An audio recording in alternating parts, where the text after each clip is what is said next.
Good morning, park managers. Would you like your dinosaurs added to Community Park 9.0? Then in the comments below, let me know what dinosaur you'd like to add, the kind of enclosure you'd like to see it in, and as well, do you want a particular skin pattern or skin colour, and also to give it a name? Then just put down in the comments all these things, and I'll get round to adding them to Community Park 9.0.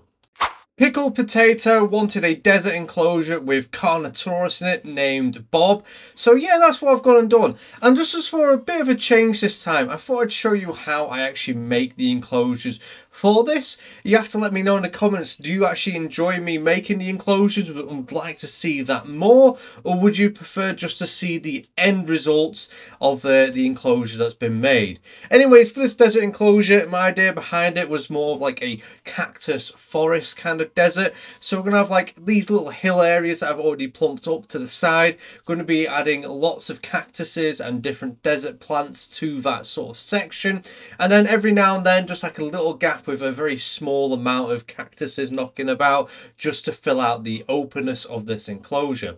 As well in the background, I made a hill where I put the viewing dome on and then covered with rocks all the way around. So it's like a protective place, even more protected so from the Carnotaurus when it's roaming around.